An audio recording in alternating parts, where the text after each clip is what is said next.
বহমপুৰ সমষ্টিটো সঁচাই বিনন্দীয়া য'লেই গৈছোঁ ত'তে জাতীয়তাবাদ আৰু আঞ্চলিকতাবাদৰ সুবাস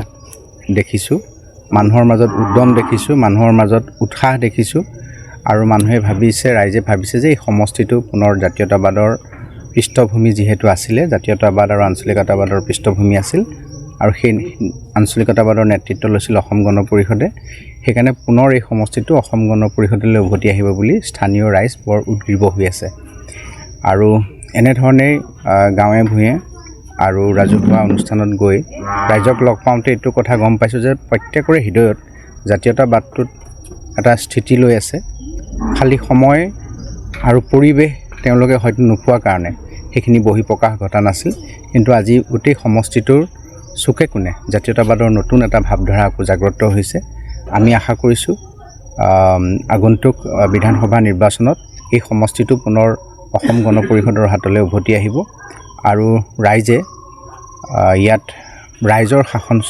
চলাব পাৰিব মিত্ৰতাত আদান প্ৰদানটো থাকেই যেনেকৈ প্ৰেমত আদান প্ৰদান থাকে এটা পক্ষৰ পৰা প্ৰেম কেতিয়াও হ'ব নোৱাৰে মিত্ৰতাৰ ধৰ্ম আমাৰ সেই মৰমৰ আদান প্ৰদান থাকে আমি যোৱাবাৰ বিশেষ পৰিস্থিতিত প্ৰাক্তন মুখ্যমন্ত্ৰী প্ৰফুল্ল কুমাৰ মহন্ত ডাঙৰীয়া অসুস্থ হোৱাৰ কাৰণে সমষ্টিটো এৰি দিয়া হৈছিলে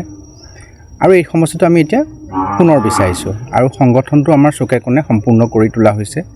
আমাৰ মণ্ডল আমাৰ আঞ্চলিক আমাৰ বুথ আমাৰ মহিলা পৰিষদ যুৱ পৰিষদ সকলো সমিতি আমাৰ ইতিমধ্যে সম্পূৰ্ণ হৈছে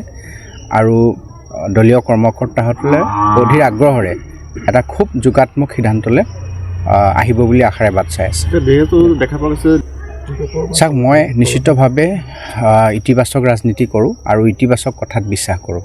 মই খুব ইতিবাচক বতৰা আহিব বুলি বিশ্বাস কৰিছোঁ আৰু ৰাইজে ভবা ধৰণে নেতৃত্বই তেনেধৰণে সিদ্ধান্ত ল'ব বুলি আশা প্ৰকাশ কৰিছোঁ